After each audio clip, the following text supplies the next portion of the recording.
హరి ఓం శ్రీ గురుభ్యో నమ. శ్రీ మహాగణాధిపతయే నమ. అనంత టీవీ ఛానల్ ప్రేక్షకులకు స్వాగతం, సుస్వాగతం. చేతులారంగ శివుని పూజింపడేని, నోరు నవ్వంగ హరికీర్తినుడు అనేని అంటాడు పోతనామాత్యుడు.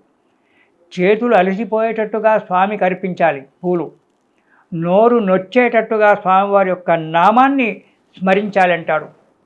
అలా గణపతి యొక్క నామాన్ని స్మరిస్తూ ఆ భగవంతుని యొక్క గణపతి యొక్క సేవ చేసుకోవాలి. మొదటి రోజు అట్టహాసంగా అయింది. మనకు గణపతి అధర్వణ సూక్తంలో చెప్పాడు, యో దూర్వాంకురై యజతే స వైశ్రవణో భవతే అంటాడు. దూర్వాంకురాలు అంటే గరకలతో స్వామికి పూజ చేయించాలి. ఇవి 2 గరకలు కావచ్చు, 21 గరిక కావచ్చు, 108 108 గరకలు కావచ్చు, 1108 గరకలు కావచ్చు, 1,00,000 గరకలు కావచ్చు. ఇలా ఒక నియమముతో స్వామివారికి చేయాలి. ఏదో 2 గరకలు అంటే 2 గరకలు పెట్టేసినాం గురువుగారు, మాకేం పని కాలేదు, గణపతి మమ్మల్ని కరుణించలేదని కాదు. నీ మనస్సులో నుండి ఒక మాలిన్యాన్ని తొలగించు.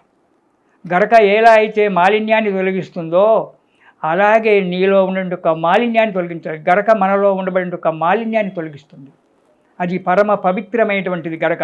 అది ఎక్కడ మొలిచినా సరే అది పరమ పవిత్రమైనటువంటిది. అక్కడి నుంచి తీసుకొచ్చి నీళ్ళల్లో కడిగి, ఆ దొమ్ము లేకుండా నీళ్ళల్లో కడిగి స్వామికి అర్పించాలి. అది ఎక్కడ జన్మించినా సరే గరక. ఈ స్థలము ఆ స్థలం అనేటువంటిది లేదు. ఏ స్థలంలో జన్మించినప్పటికీ ఆ గరికను తీసుకొచ్చి దాన్ని కడిగి స్వామివారికి అర్పించుకోవచ్చు. యో దూర్వాంకురై యజతి అంటాడు అధర్వణ సూక్తంలో. అంకురం అంటే లేతనైనటువంటి ఒక ముందు కొనలు, మంచి భాగాలు, 3 ఆకులతో ఉన్నటువంటి ఒక గరిక యొక్క ముందు భాగము, అవి తీసుకొని స్వామివారికి 1108 గరికలు స్వామివారికి సహస్రనామార్చన చేత స్వామివారికి అర్పించి వాటితో హోమం చెయ్యాలి. ఇటు స్వామివారికి గరకలు 1108 అర్పించండి, అటు 1108 గరకలతోటి 1000 నామాలతో స్వామివారికి హవనం చెయ్యండి. ఉండ్రాళ్ళు నైవేద్యం పెట్టండి. చేసేది భక్తిగా చెయ్యండి. మీకు 100కు 100 పాళ్ళు మీకు ఫలితం వచ్చి తీరుతుంది. ఇది మొదటి రోజు చేసుకుంటున్నాం. మొదటి రోజు వీలు కాలేదు అంటే తెల్లవారు చేసుకోండి. గణపతి యొక్క పంచమి నాడు చేసుకోండి. ఆ పంచమి నాడు స్వామివారికి చేసుకొని ఆ తెల్లవారి స్వామివారికి మొదటి రోజు అయింది, 2వ రోజు అయింది, 3వ రోజు స్వామివారికి యో లాజైర్యజతి యశోవాన్ భవతి మేధవాన్ భవతి అంటాడు అధర్వణంలో సూక్తంలో. లాజలు అంటే వరిపేలాలు. వరిపేలాలతో స్వామివారికి 1108 సార్లు పూజ చేయండి, హోమం చేయండి. ఇంకా ఎక్కువ చేసుకుంటే చాలా మంచిది. ఎంత ఎక్కువ చేసుకుంటే అంత మంచిది. స్వామివారిని అంటే ఎక్కువగా స్మరించడంలో చాలా మంచి ఫలితం వస్తుంది. స్వామివారికి సహస్రనామాల చేత లాజలతో పూజ చేయండి. ఆ లాజలు అంటే ఆ వరిపేలాలతో 1108 సార్లు స్వామివారికి హవనం చేయండి.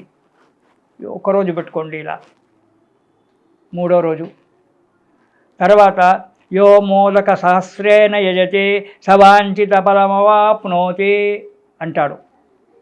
అంటే లాజలతో వరిపేలాలతో కనుక మనము హోమం చేసినట్టయితే మనకు అది ఎన్నిసార్లు 1,00,000 సార్లు కనుక చేసినట్టయితే, కష్టపడుకోకుండా భక్తితో శ్రద్ధతో 1,00,000 మన దీనితో కనుక చేసినట్టయితే మనకు యశోవాన్ భవతి, కీర్తి ప్రతిష్టలు పెరుగుతాయట.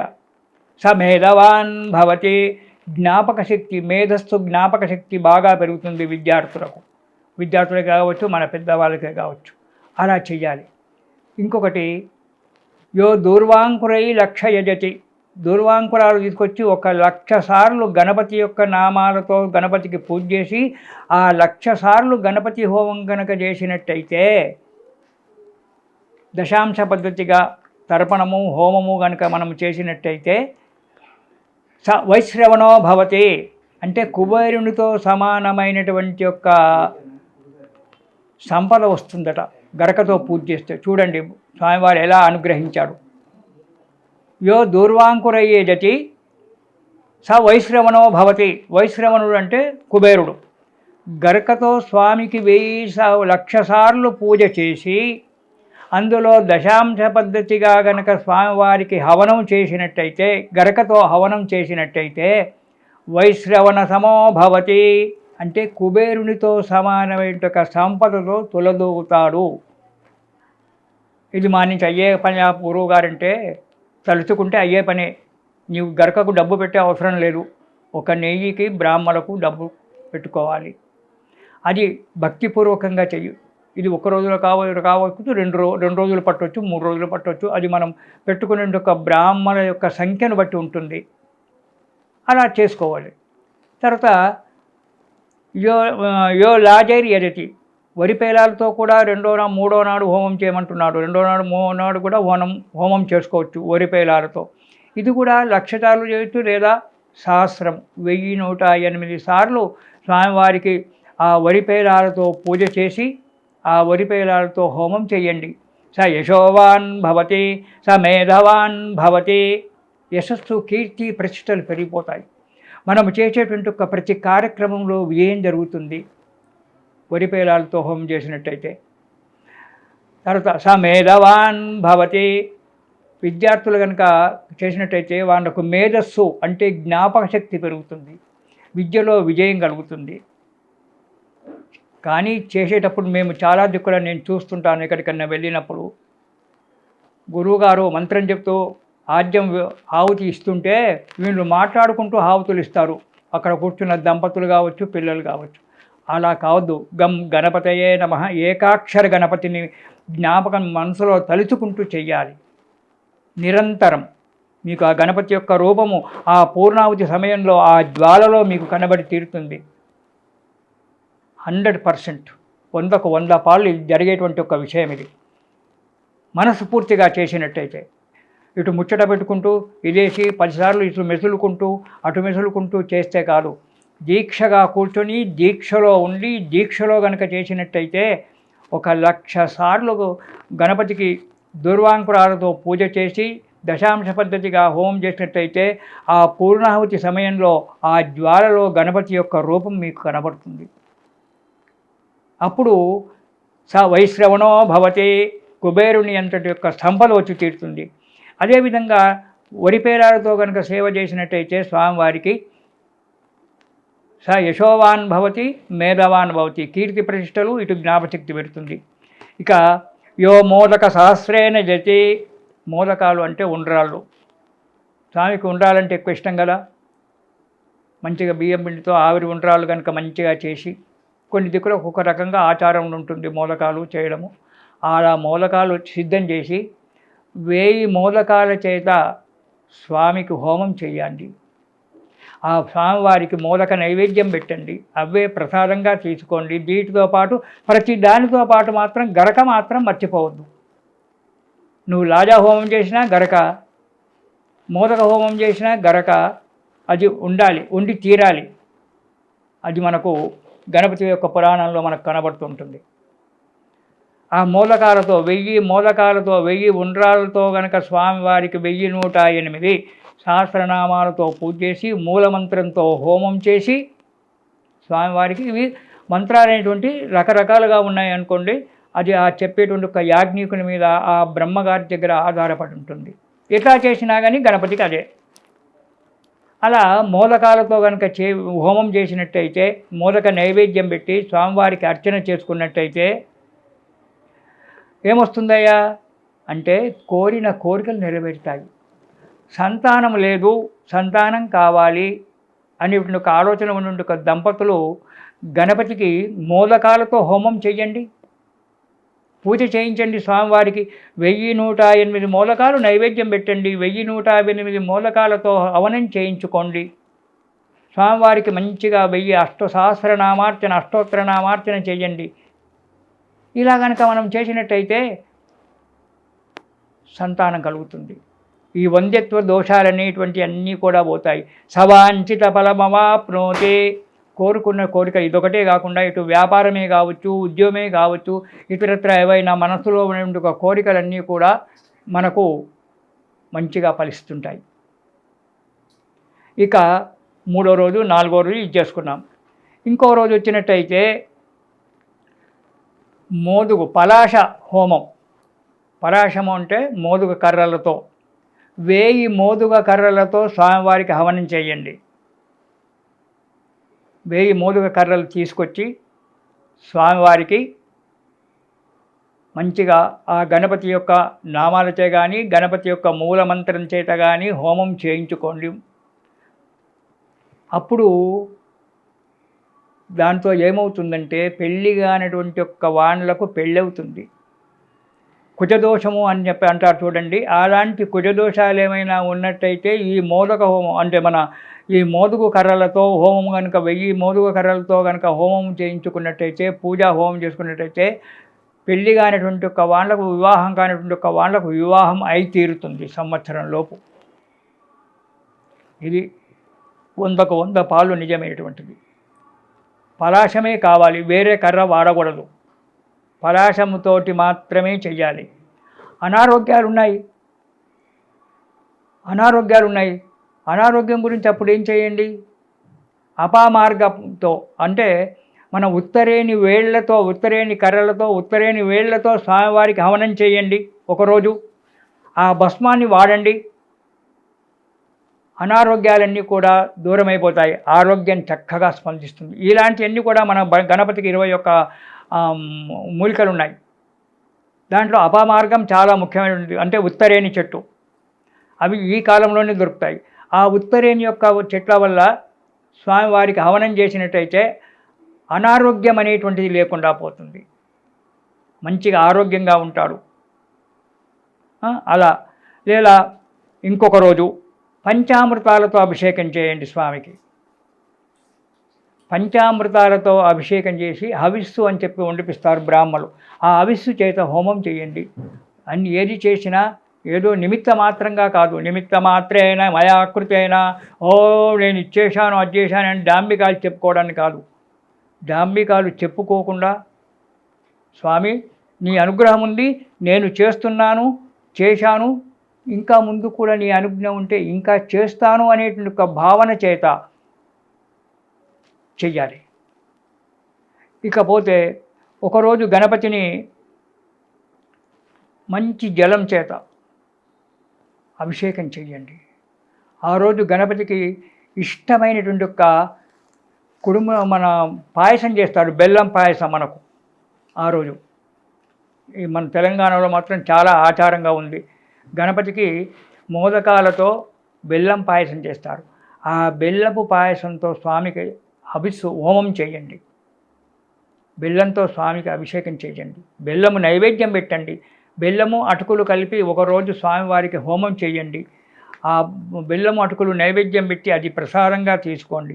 మీరు ఏవి చేసినా సరే స్వామివారికి గరక మాత్రం తప్పకుండా పెట్టండి. ఏ పూజ చేసినా మీరు మోదకాలు వాడినా, మోదుగు కర్రలతో, మోదుగు సమిదలతో హోమం చేసినా, మన వీటితో హోమం చేసిన లాజలతో హోమం చేసినా వాటెంబడి గరక మాత్రం తప్పకుండా ఉండాలి. అది ఉంటేనే స్వామి కరుణిస్తాడు. ఇక స్వామివారికి ఇష్టమైనటువంటిది వెలగ పండ్లున్నాయి, చెరుకు గడలు, ఇవన్నీ స్వామివారికి చాలా ఇష్టమైనటువంటివి.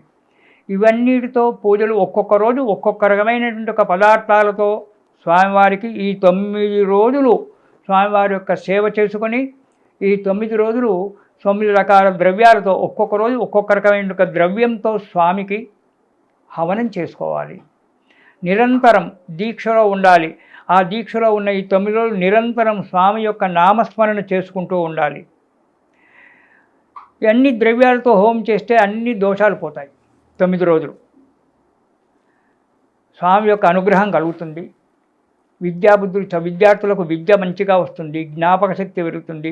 వ్యాపారం చేసేటువంటి వాళ్ళకు వ్యాపారం మంచి అభివృద్ధి చెందుతుంది.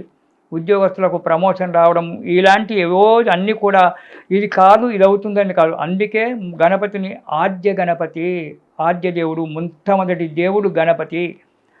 ఆ గణపతికి అందుకే ఆది పూజ అన్నారు. మనం పురాణంలో కనుక చూసినట్టయితే గణపతి శంకరుని యొక్క శివుని యొక్క కుమారుడు అని చెప్పుకుంటున్నాము. కానీ గణపతి ఆద్యుడు, శివుని కంటే కూడా ముందున్నటువంటి వాడు. శివుడు గణపతికి పూజ చేసి వెళ్ళాడట రాక్షస సంహారం గురించి. గణపతిని ప్రార్థించి శివుడు వెళ్ళాడట. ఇలా మనకుంది. అయితే మనకు వినాయక చవితి నాడు చెప్పుకునేటువంటి ఒక వ్రతం వేరు. ఆ వ్రతంలో గణపతి పార్వతీదేవి నలుగు పిండితో చేసినది అనేటువంటి ఒక విషయం మనకు అందరికీ తెలుస్తుంది. కానీ అంతర్గతంగా గనక మనం చూసినట్టయితే వ్యాస మహాముని రచించినటువంటి ఒక గణేశ పురాణంలోకి గనక మనం వెళ్ళినట్టయితే గణపతి ఆద్యుడు. అలాంటి ఆద్యునికి 9 రోజులు 9 రకాల అతనికి ఇష్టమైనటువంటి ఒక 9 రకాల ద్రవ్యాలతో పూజ చేసి 9 రకాల ద్రవ్యాలతో హవనం చేసినట్టయితే చేసి 9వ నాడు స్వామివారిని కదిలించి అంటే చేసేసి ఆ తర్వాత 10వ నాడు స్వామివారిని ఎలా అయితే ఊరేగింపుతో స్వామిని మనం తీసుకొని వచ్చామో అలాగే ఊరేగింపుతోటి భజనలు చేసుకుంటూ గానం చేసుకుంటూ ఆ స్వామివారిని తీసుకెళ్ళి పునరాగమనాయచ, స్వామి ఈనాటికి ఈ 9 రోజులు అయింది, నిన్ను జలాన్ని పంచభూతాలలోకి పంపించేస్తున్నాము, మళ్ళీ తిరిగి వచ్చే సంవత్సరం మళ్ళీ రావయ్యా స్వామి అని చెప్పి స్వామివారికి నమస్కారం చేసి జల నిమజ్జనము చెయ్యాలి. ఆ జలాన్ని నిమజ్జనం చేసిన ఆ నీళ్లు స్వామివారి యొక్క నివర్శనము అవభృతంగా తల మీద చల్లుకోవాలి. ఇలా కనుక చేసినట్టయితే గణపతి నవరాత్రుల యొక్క ఫలితం మనకు దక్కుతుంది. ఏదో మొక్కుబడిగా చేశామంటే చేశాము, అయిందా అంటే అయ్యింది, మేము ఇలా గణపతిని చేశాము, అదే అన్నీ పెట్టుకొని మైకు పెట్టుకొని పాటలు పాడుకుంటూ ఎగిరాము దుంకాము అనేటువంటి ఒక సమస్య కాదు. గణపతికి ఏకాగ్రతతో చేయండి. నాకు తెలిసినటువంటి వాళ్ళు ఎంతోమంది ఉన్నారు, మా గురువులు, వాళ్ళంతా గణపతిని ఉపాసించే వాళ్ళు మహా మేధావులైనారు. అలాంటి యొక్క గణపతిని మనం సేవించడం, ఇప్పటికి కూడా ఎంతోమంది మహానుభావులు ఉన్నారు, మనకు కనబడరు, బయటకు రారు, వాళ్ళకి ప్రపంచంతో సంబంధం ఉండదు. అలాంటి మహానుభావులు ఇప్పటికి కూడా ఉన్నారు. నేను ఎంతోమందిని చూశాను. నేను గొప్పలు చెప్పుకోవడం కాదు, నా జీవిత అనుభవంలో నుంచి మీకు చెప్తున్నాను. ఒక స్వామి, ఒక గురువుగారు ఉన్నారు, నాకు కొంతకాలం విద్య నేర్పించాడు. అతను ఉస్మానియా యూనివర్సిటీలో ఉద్యోగం కూడా చేశాడు. అతను గణపతి ఉపాసన చేసేవాడు. గణపతి నవరాత్రులు వస్తున్నాయంటే అతను ఎంత ఆనందపడేవాడు, మహాఘనంగా గణపతి చేసేవాడు. అతని దగ్గర ఉన్న డబ్బంతా ఖర్చు పెట్టేవాడు, బాధపడేవాడు కాదు. అందరికీ భోజనం వచ్చి అన్నదానాలు చేసి ఆ గణపతి యొక్క మంత్రం చెప్పుకుంటూ ఎగురి గంతులేసేవాడు. సాక్షాత్తుగా గణపతి వచ్చినాడా అనేటువంటి ఒక ఆనందంలో ఉండబడేటువంటి వాడు మహానుభావుడు అతను. అతని పేరు విశ్వనాథ శర్మ. అలాంటి మహానుభావులు గణపతి ఉపాసకులు ఎంతోమంది ఉన్నారు. కాబట్టి ఆ గణపతిని ఆ విధంగా పూజ చేసినట్టయితే మనము కూడా కీర్తి ప్రతిష్టలతో సంపదతో తులదూగి చేసుకున్న పాపాలన్నీ కూడా నశించిపోయి, గరకతో కనుక మనం చేసుకున్నట్టయితే చేసుకున్న పాపాలన్నీ కూడా నశించిపోతాయి. ఎప్పుడైతే పాపాలు నశిస్తాయో పూర్వజన్మ కర్మ, సంచిత కర్మ, ఆగామి ప్రారబ్ధ కర్మ, ఆగామి కర్మ అని 3 కర్మలు ఉంటాయి మనకు. సంచిత కర్మ నశించిపోతుంది, ఆగామి కర్మ ఉండదు. మధ్యన ఉండబడేటువంటి ఒక ప్రారబ్ధ కర్మ మాత్రము నువ్వు ఏ పూజ చేసినా ఏది చేసినా కొంతవరకు అనుభవించక తప్పదు. ఈ ప్రారబ్ధ కర్మ ఎవరికైనా తప్పలేదు, ఎటువంటి మహానుభావుని కదా. ఆ ప్రారబ్ధ కర్మ కొంతవరకు అంచినట్టయితే మనకు చివరకు మోక్ష ప్రాప్తి. కాబట్టి అలాంటి గణపతిని నాకు తెలిసినంత వరకు నీకు తెలియజేయడం జరిగింది. ఈ గణపతిని ఇంకా మనకుంది, రేపు 17వ తారీఖు వరకు మనం గణపతిని 17వ తారీఖు నాడు గణపతిని మనం జల నిమజ్జనం చేస్తున్నాము. ఈ 16వ తారీఖు వరకు గణపతికి వివిధ రకమైనటువంటి యొక్క వాటితో హోమాలు చేయించుకోండి, మీరు చేసుకోండి. మీకు బ్రాహ్మణులు దొరకలేదు మీరే ఆ దూర్వాంకురాలు లాజలు తీసుకొచ్చి ఓం గణపతయే నమ స్వాహ, ఓం శ్రీం గం గణపతయే నమః స్వాహ అని చెప్పి మీరు కూడా మనస్ఫూర్తిగా చేసుకోవచ్చు. అలా చేసుకుంటే కొంత ఫలితం మాత్రం తప్పకుండా వస్తుంది. విధి విధానంగా అంటే బ్రాహ్మడు కావాలి. విధి విధానంగా బ్రాహ్మణుతో కనుక చేసుకున్నట్టయితే ఇంకా ఎక్కువ ఫలితం వస్తుంది. అలా మనం చేసుకున్నట్టయితే స్వామివారికి అనుగ్రహం కలిగి సుఖ జీవితాలు పొంది ఈ ప్రపంచంలో రాబడేటువంటి ఇక్కట్టులన్నీ కూడా తొలగిపోతాయి. అవి ప్రకృతి సంబంధమైనటువంటి ఇక్కట్టులు ఎన్నో వస్తాయి. ప్రకృతికి మూల పురుషుడు మన గణపతే. ఈ గణపతిని ఏంటంటే ఇప్పుడు ఎంతో పెద్ద పెద్ద వర్షాలు పడి ఎన్నో వరదలు వాగులు వచ్చి జనాలకు ఎంతోమంది నష్టమైపోతున్నారు. ఇలాంటి ప్రకృతి సంబంధమైన వైపరీత్యాలన్నీ కూడా తగ్గిపోతాయి గణపతిని సేవించినట్టయితే. మనము ప్రాపంచ దృష్ట్యా మనకే స్వార్థంగా కాకుండా సర్వే జనా సుఖినో భవంతు అని చెప్పి అంతా కలిసి కనుక మనం చేసుకున్నట్టయితే ఈ ప్రకృతి సంబంధమైనటువంటి వైపరీత్యాలు కూడా తగ్గి ఆ గణపతి మనకు ఆయురారోగ్య ఐశ్వర్యాలు ప్రసాదిస్తాడు.